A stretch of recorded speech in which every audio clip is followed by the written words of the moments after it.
আসসালামু আলাইকুম। আমি নাহিদা আক্তার, সহকারী শিক্ষক, Aminabagi residential model school and college, Chirirbandar, Dinajpur.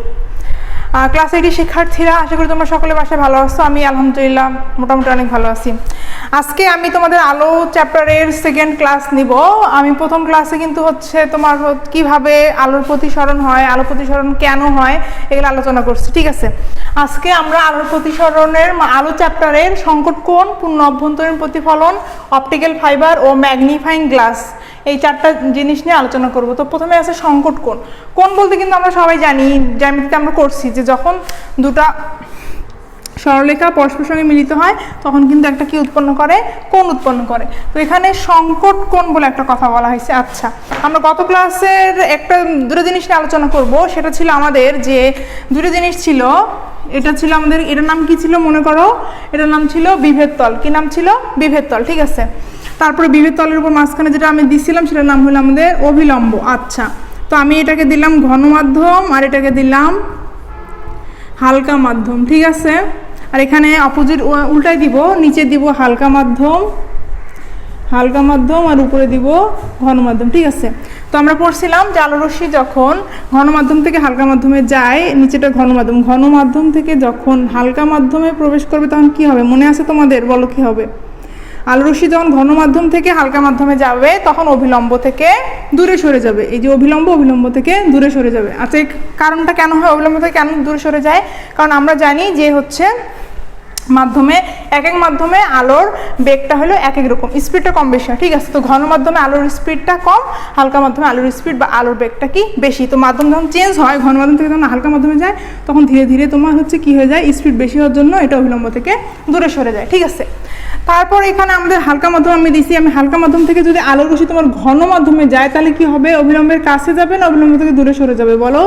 Right, অভিলম্বের কাছে আসবে, ঠিক আছে। এই ছিল আমাদের দুইটা কথা। তো আমরা এখন করব সংকট কোণ। আচ্ছা, সংকট কোণ দেখো। আচ্ছা, প্রথমে আমি তোমাদের একটা জিনিস দেখাই, তোমরা একটু বোর্ডের দিকে লক্ষ্য করো। আমি আবার একটা বিভেদ তল দিলাম এবং একটা কি দিলাম, অভিলম্ব দিলাম, ঠিক আছে। বিভেদ তল আর দিলাম অভিলম্ব, ঠিক আছে। আচ্ছা, নিচে আমি দিলাম ঘন মাধ্যম,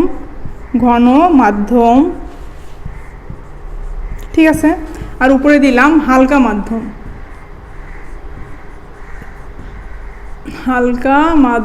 ঠিক আছে। ঘন মাধ্যম আর হালকা মাধ্যম, আমরা জানি ঘন মাধ্যমে আলোর বেগ কম আর হালকা মাধ্যমে আলোর বেগ বেশি। আচ্ছা, এখন মনে করো যে আমি এই অ্যাঙ্গেলে একটা আলোর রশ্মিকে ফেললাম, কোথা থেকে? ঘন মাধ্যম থেকে হালকা মাধ্যমে। আচ্ছা, এখানে আমাদের আপতন কোণকে আমরা কোথা থেকে হিসেব করবো? এখান থেকে, ঠিক আছে। এটা হলো আই, আপতন কোণ আই, ঠিক আছে। তো একটা আমার আলোর রশ্মি ঘন মাধ্যম থেকে হালকা মাধ্যমে যাচ্ছে, তাহলে কি হবে? তোমার নর্মালি অভিলম্ব থেকে কি হয়ে যাবে? দূরে সরে যাবে। আচ্ছা, দূরে সরে গেল, ঠিক আছে। এখন তুমি এই কোণের মানটা, আপতন কোণের মানটা আরেকটু যদি বাড়াও তাহলে কি হবে দেখো। আগে যা ছিল তার চেয়ে আমি একটু বাড়াইছি, ঠিক আছে। তাহলে এখন কি হবে ভাবো। আচ্ছা, প্রথমে এটা I1 মনে করো দিলাম আর এটা আমার হলো R1, ঠিক আছে। প্রথমে এটা I1 R1 গেল। আচ্ছা, পরে যখন আমি কোণটাকে বাড়াইলাম, কোণকে বাড়াইছি? আপতন কোণকে। তো এটার নাম দিলাম I2, ঠিক আছে। আর আপতন কোণকে যদি আমি বাড়াই তো নর্মালি কিন্তু আমাদের প্রতিসরণ কোণটাও বেড়ে যাবে। এই মনে করো বেড়ে গেল, ঠিক আছে। আমি আবার রিপিট করছি, দেখো। প্রথমে আমি একটা আলোর রশ্মি দিচ্ছি কোথা থেকে? ঘন মাধ্যম থেকে হালকা মাধ্যমে। তো আমরা জানি যে ঘন মাধ্যম থেকে যখন আলোর রশ্মি হালকা মাধ্যমে যায় তখন অভিলম্ব থেকে দূরে সরে যায়। তো 1 নম্বর রশ্মিটা I1 R1 দিয়ে বুঝাইছি। তো আমার এটা I1 এটা, আর এটা হলো R1, ঠিক আছে। তারপরে আমি এই I1 মানে আপতন কোণের মানটাকে একটু বাড়ালাম, তাহলে আমার প্রতিসরণ কোণের মানটাও বেড়ে যাবে, ঠিক আছে। আবার মনে করো বাড়ালাম, আবার কি হবে? বেড়ে যাবে। হচ্ছে আমার কথা, মানে আমি এদিকে তোমার আই এর মান যত ধীরে ধীরে বাড়াচ্ছি আমার ধীরে ধীরে আর এর মানটাও কিন্তু কি হচ্ছে? বাড়ছে, ঠিক আছে। আচ্ছা, এখন মনে করো বাড়তে বাড়তে এমন একটা পজিশনে আসবে, মনে করো এখানে আমি আরেকটা আলোর রশ্মি ফেললাম, যেটা তোমার কি হবে? আস্তে আস্তে পুরো এই দিক দিয়ে চলে যাচ্ছে। তো আমি দেখো এখানে 4 নম্বর রশ্মিটা দেখাইছি, যে 4 নম্বর রশ্মিটা আমার এদিক দিয়ে আপতিত হয়েছে আর প্রতিসরিত হওয়ার সময় কিন্তু পুরো বিভেদ তল দিয়েই গেছে, ঠিক আছে। আচ্ছা, এখন যদি আমি এখানে হচ্ছে আই এর মান আর একটু যদি বাড়াই তাহলে কি হবে ভাবো, তোমরা বলবে। এখন আপতন কোণের মানটাকে যদি আমি আরেকটু বাড়াই তাহলে আমি রশ্মিটাকে কোথায় পাবো? এদিকে তো নিশ্চয়ই যাবে না, তাহলে আবার সেই আগের মাধ্যমেই ফিরে আসবে। বোঝা গেছে আমার কথাটা? তোমরা দেখো ছবির দিকে তাকাও যে আমি প্রথমে তোমার হচ্ছে আপতন কোণটাকে ধীরে ধীরে কি করছি, বাড়াইছি। তো আপতন কোণ বাড়ানোর সঙ্গে সঙ্গে প্রতিসরণ কোণটা আমার কি হয়েছে, ধীরে ধীরে বাড়ছে। তো বাড়তে বাড়তে তোমার এক সময় কি হয়েছে, এদিক দিয়ে চলে গেছে। আচ্ছা, 5 নম্বর রশ্মিটার দিকে আমরা এখন পরে যাব। আমি ছবিটাকে তোমাদের আরেকটু পরিষ্কার করে দিই, ঠিক আছে? দেখো এখানে আমি অনেকগুলো রশ্মি দিয়ে দেখাইছি তোমাদের বোঝার জন্য, ঠিক আছে? তো এতগুলো না নিয়ে আমি শুধু 3টা নিব, তাহলে তোমাদের বুঝতে অনেক সুবিধা হবে। দেখো আমি আবার ছবিটাকে আঁকতেছি। আমি প্রথমে যেটা আঁকছি আমি আবার বলছি, সেটা তোমাদের শুধুমাত্র বোঝার জন্য, ঠিক আছে? তো আমি প্রথমে কি দিছিলাম তোমরা এখন বলবা, আমার সঙ্গে আঁকবা, খাতা কলম নাও, সরি পেন্সিল নাও, আর আমার সঙ্গে সঙ্গে আঁকো। তো প্রথমে হচ্ছে আমি একটা রশ্মি দিলাম, কোন মাধ্যম থেকে কোন মাধ্যমে যাচ্ছে, ঘন থেকে হালকাতে যাচ্ছে। এটা হলো 1 নম্বর রশ্মি, ঠিক আছে? তো 1 নম্বর রশ্মিটা আমাদের যেহেতু ঘন থেকে হালকাতে যাচ্ছে, তাহলে অবশ্যই অবিলম্ব থেকে কি হবে, বলো বলো, অবিলম্ব থেকে দূরে সরে যাবে। রাইট, অবিলম্ব থেকে দূরে সরে গেল, ঠিক আছে? এটা 1 নম্বর। তারপরে আবার আমি আরেকটা রশ্মি দিলাম, এখানে আমি অ্যাঙ্গেলটাকে, আপতন কোণটাকে কি করছি, বাড়াইছি, ঠিক আছে? আগে যাচ্ছিল তার চেয়ে একটু বাড়াইছি, তাহলে আমার এখানে প্রতিসরণ কোণের মানটা বেড়ে যাবে, বাড়ছে, ঠিক আছে? এখন আমি এখানে আরেকটা দিছি, তাহলে এটা আমার মনে করো যে পুরো বিভেতল দিয়েই গেছে। আচ্ছা, এখানে আমার আপতন কোণ কোনটা? 3 নম্বর রশ্মির জন্য আপতন কোণ কোনটা? এইটা। 3 নম্বর রশ্মির জন্য আপতন কোণ হলো এটা, আর প্রতিসরণ কোণ কিন্তু আমার পুরো কত, 90 ডিগ্রি। দেখো বোঝা গেছে? আমার এখানে 3 নম্বর এই রশ্মিটার জন্য আপতন কোণের মান কিন্তু এইটা, মানে আই তোমার হচ্ছে 3, ঠিক আছে? আর এখানে R3 এর মান কত? R3 এর মান কত? পুরোপুরি 90 ডিগ্রি, ঠিক আছে? তাহলে আপতন কোণের যেই মানের জন্য প্রতিসরণ কোণ 90 ডিগ্রি হয়, আপতন কোণের যে মানের জন্য প্রতিসরণ কোণ 90 ডিগ্রি হয় তাকে সংকট কোণ বলে।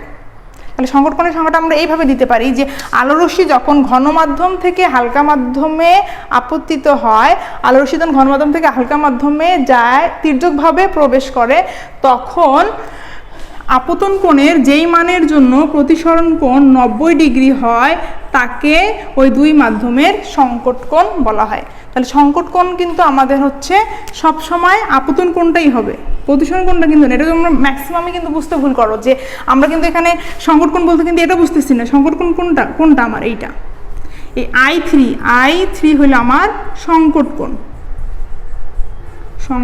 কোণ, ঠিক আছে? আর সংকট কোণের বেলা R3 এর মান কত হচ্ছে, 90 ডিগ্রি। তাহলে এই 90 ডিগ্রির জন্য আমি I3টা যেটা পাইছি সেটা হলো আমার সংকট কোণ। সংকট কোণের মান তোমার যে কোনো কিছু হতে পারে, অবশ্যই সেটা 90 ডিগ্রির চেয়ে কী হবে, কারণ 90 ডিগ্রি হতে তোমার তো এদিকে আসতে হবে, এটা 90 ডিগ্রির চেয়ে ছোট হবে সব সময়। তো এখানে তোমার হচ্ছে মাধ্যমের জন্য অবশ্য সংকট কোণের মান চেঞ্জ হতে পারে, তোমার আলোর বর্ণের জন্য চেঞ্জ হতে পারে। যেমন তোমার মনে করো যে এখানে আমি যদি হচ্ছে তোমার পানি আর বায়ু নেই, তাহলে সংকট কোণের মান যেমন পাবো, কাঁচ আর পানি বা কাঁচ আর বায়ু নিলে কিন্তু সংকট কোণের মানটা আলাদা পাবো। তারপর তোমার হচ্ছে আমি যদি লাল আলো ফেলি তাহলে এক ধরনের সংকট কোণ পাবো, আর হলুদ বা অন্য আলোর জন্য কিন্তু সংকট কোণের মানটা কি পাবো, আলাদা পাবো। আমার কথা বোঝা গেছে? ঠিক আছে। তাহলে আমরা কিন্তু সংকট কোণ পেলাম। তাহলে সংকট কোণের সংখ্যাটা কী হবে, যে আলোরশ্মি যখন অবশ্যই ঘন মাধ্যম থেকে হালকা মাধ্যমে তির্যকভাবে, আমি গত ক্লাসে কিন্তু তির্যকভাবে কথাটা বলছিলাম, কারণ আলোরশ্মি যখন তির্যকভাবে প্রবেশ করে তখনই কিন্তু কি হয়, আলোর প্রতিসরণ হয়। যদি লম্বভাবে আলোর রশ্মি এক মাধ্যম থেকে অন্য মাধ্যমে যায় তাহলে কিন্তু আলোর প্রতিসরণ হবে না। আর আলোর প্রতিসরণটা কেন হচ্ছে, আলোর প্রতিসরণটা হয় আলোর স্পিড বা আলোর বেগটা কম বেশি হওয়ার জন্য, ঠিক আছে?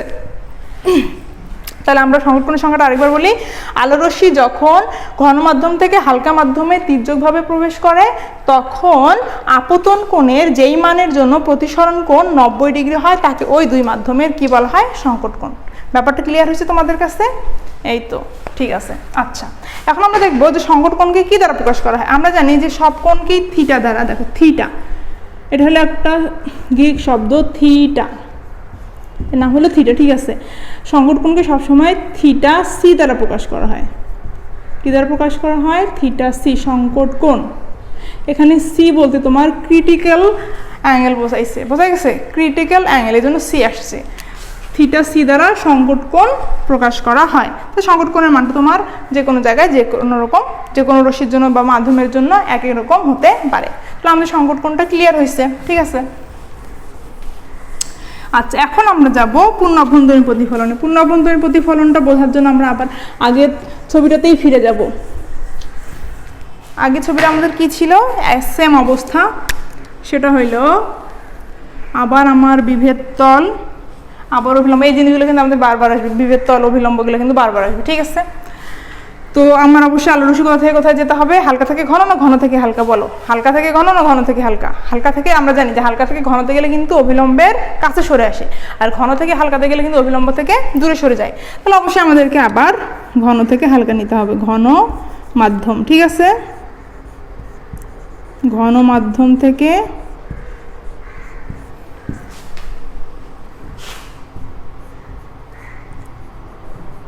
হালকা মাধ্যম, ঘন মাধ্যম থেকে হালকা মাধ্যম।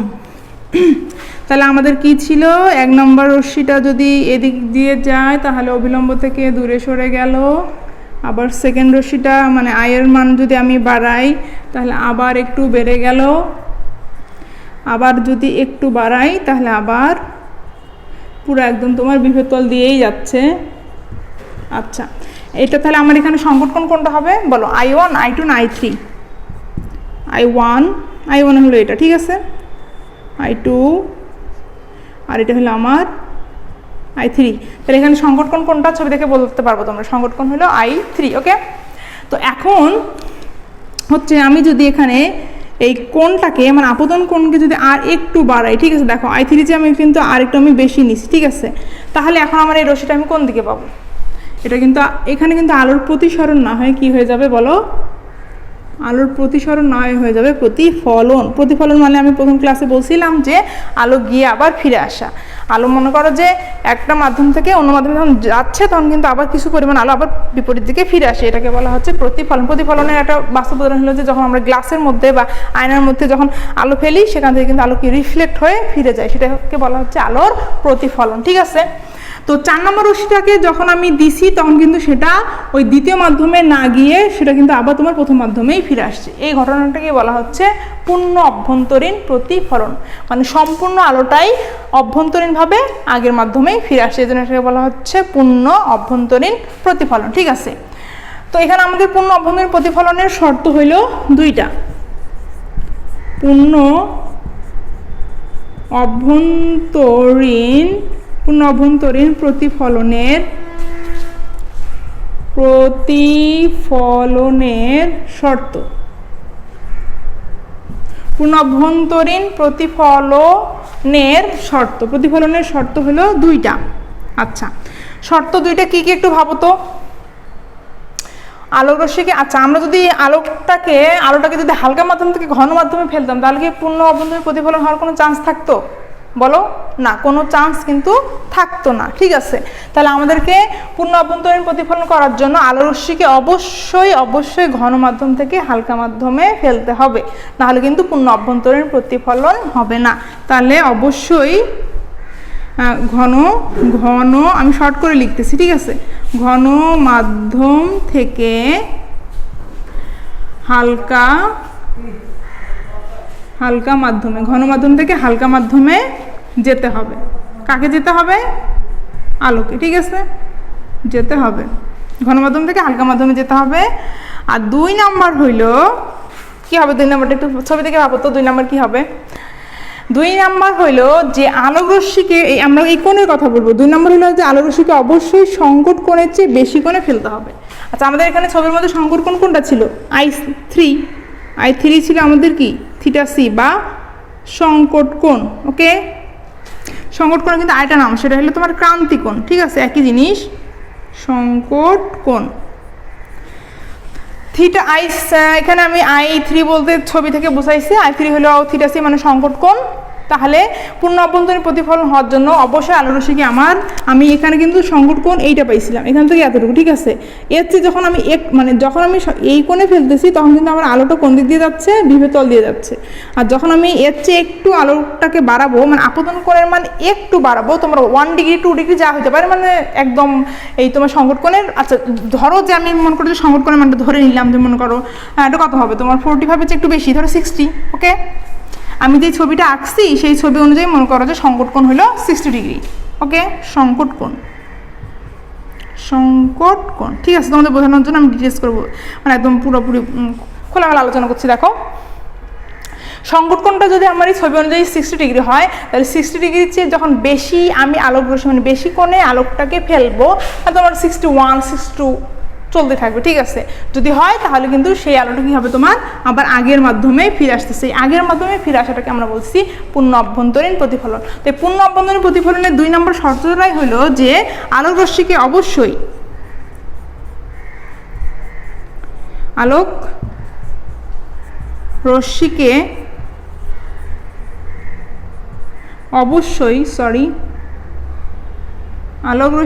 অবশ্যই সংকট কোণের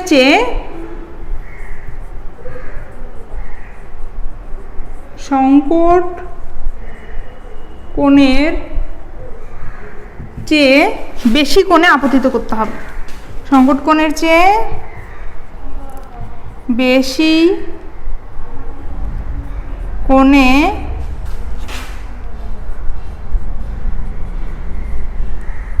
আপতিত করতে হবে। বোঝা গেছে? তাহলে আমাদের পূর্ণ অভ্যন্তরীণ প্রতিফলনের শর্ত হলো 2টা। কয়টা? 2টা। একটা হলো আমাদের আলোক রশ্মিকে অবশ্যই ঘন মাধ্যম থেকে হালকা মাধ্যমে ফেলতে হবে, কারণ আমরা জানি যে হালকা মাধ্যম থেকে ঘন মাধ্যমে ফেললে হবে না, কারণ তখন সেটা অবিলম্বের, এটা যদি অবিলম্ব হয় অবিলম্বের কাছে চলে আসবে, এখানে পূর্ণ অভ্যন্তরীণ প্রতিফলন হওয়ার কোনো চান্স থাকবে না, ঠিক আছে। আর 2 নম্বর শর্ত হলো যে আলোক রশ্মিকে আমাকে অবশ্যই সংকট কোণের চেয়ে বেশি কোণে ফেলতে হবে। সংকট কোণ যদি আমার ছবি অনুযায়ী 60 হয়, আমার এই ছবি দিয়ে মনে করো 60 হয়েছে, তো আমি যদি মাধ্যম চেঞ্জ করি বা আলোর কালার যদি চেঞ্জ করি, তাহলে মনে করো যে সেখানে আমি 50 পাইলাম বা 45 পাইলাম, যে কোনো কিছু পাইতে পারি, ঠিক আছে। সেটা তোমরা হচ্ছে ক্লাস 9-এ যখন যাবা তখন তোমরা ডিটেলস আরও অনেক কিছু জানতে পারবা এই চ্যাপ্টার সম্পর্কে, মানে প্রতিসরণ সম্পর্কে, ঠিক আছে, সংকট কোণ সম্পর্কে।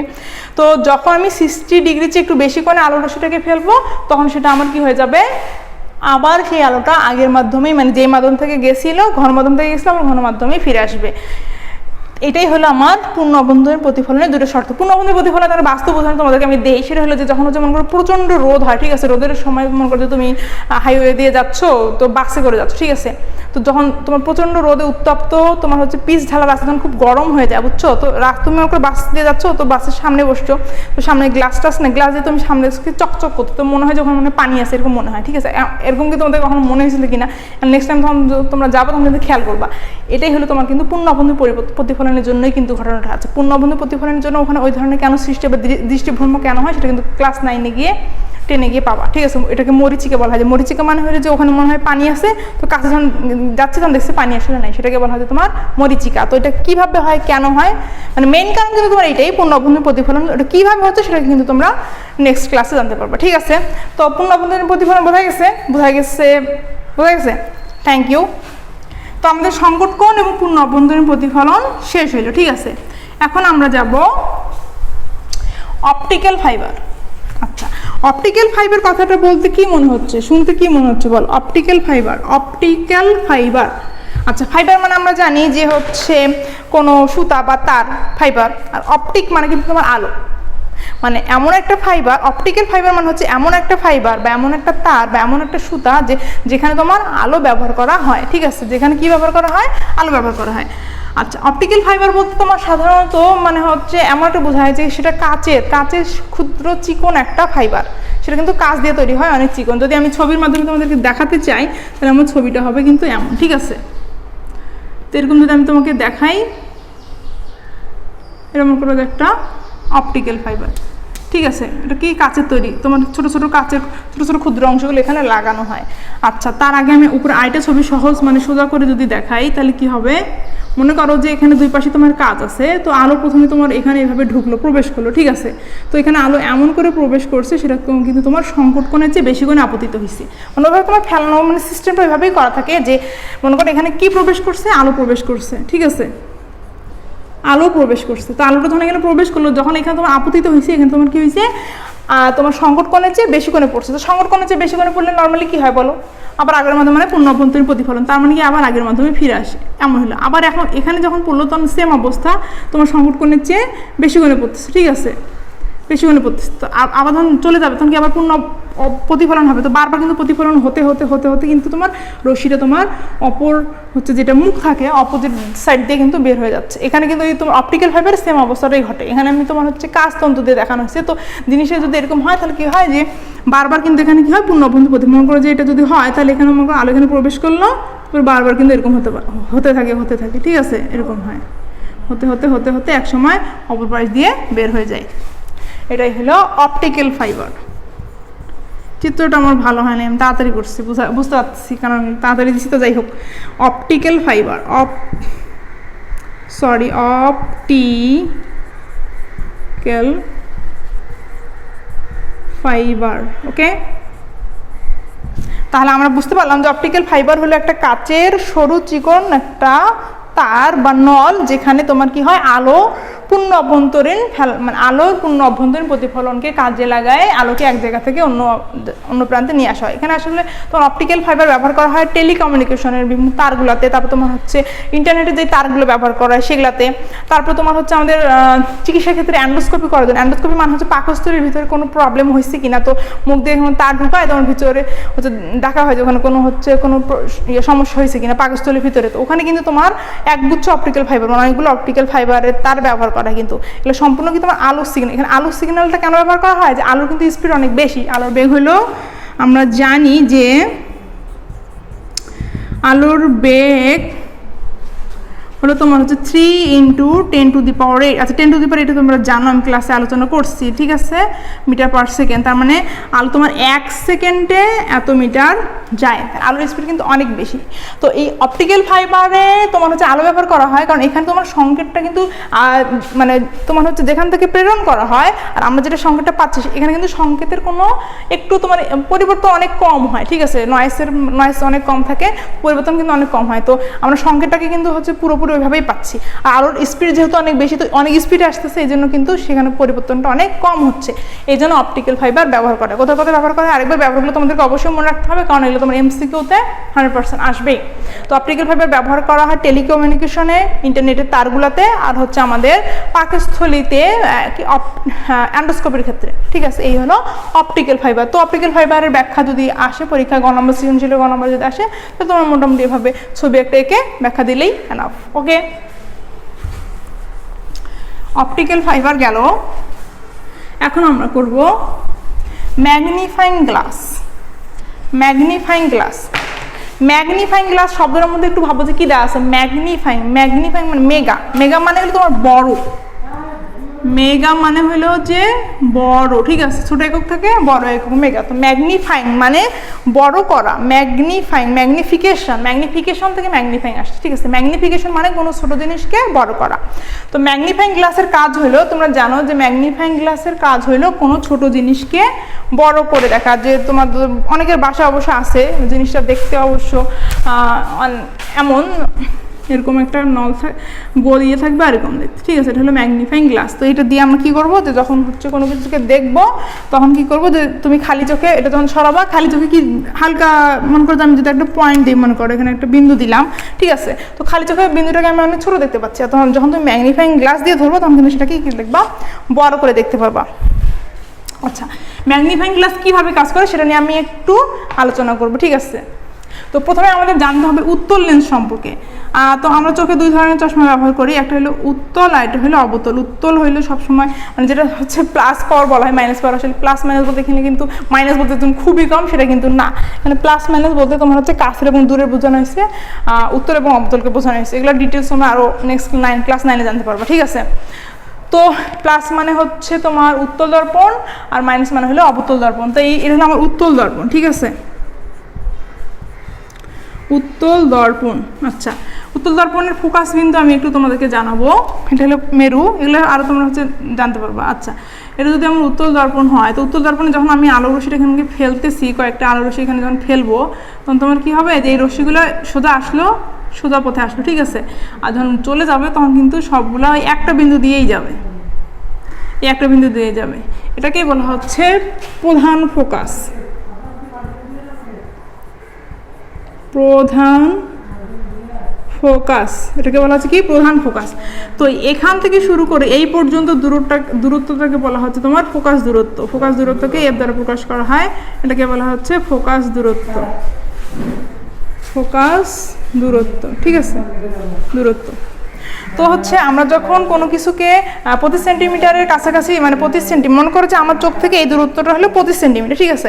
তো এই 25 সেন্টিমিটার পর্যন্ত দূরত্বকে কিন্তু আমি কোনো কিছুকে স্পষ্টভাবে দেখতে পাই। যখন আমি কাছে নিয়ে আসবো, মানে 25 সেন্টিমিটারের চেয়ে কাছে নিয়ে আসবো, তখন কিন্তু সেটাকে আমি ভালোভাবে স্পষ্টভাবে দেখতে পাবো না। তো এই 25 সেন্টিমিটার দূরত্বটাকে বলা হচ্ছে তোমার স্পষ্ট দর্শকের ন্যূনতম দূরত্ব, ঠিক আছে।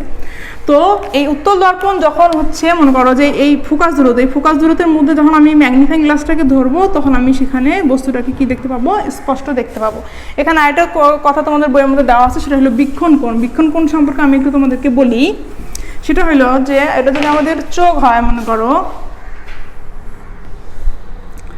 এটা হলো আমাদের চোখ, ঠিক আছে। তো চোখের মধ্যে মনে করো এটা হলো এটা একটু বেশি বড় হয়েছে। চোখের মধ্যে এটা লেন্স, আমাদের চোখের ভিতরে যে লেন্সটা থাকে সেটা কিন্তু উত্তল লেন্স, ঠিক আছে। তো এই যে আচ্ছা একটু নিচে হয়েছে,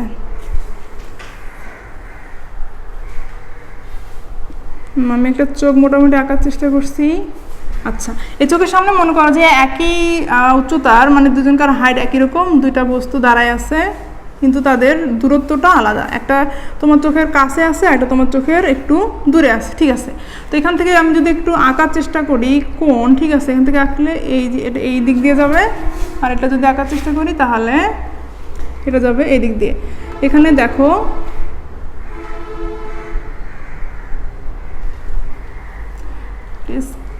আচ্ছা, এখান থেকে যদি আমি দেই তাহলে আমার এটা যাচ্ছে এই দিক দিয়ে। আচ্ছা, এখন যেটা দেখার বিষয় হলো সেটা হলো যে আমি প্রথম বস্তু, যেটা হলো প্রথম বস্তু, আর এটা হলো দ্বিতীয় বস্তু, ঠিক আছে, দ্বিতীয় বস্তু। তো আমি কি বলছি যে দুটো বস্তুর হাইট কিন্তু একই রকম। এটা যদি তোমার 10 সেন্টিমিটার হয়, এটাও 10 সেন্টিমিটার, কিন্তু দূরত্বটা একটু কম বেশি আছে, একজন কাছে আছে একজন দূরে আছে।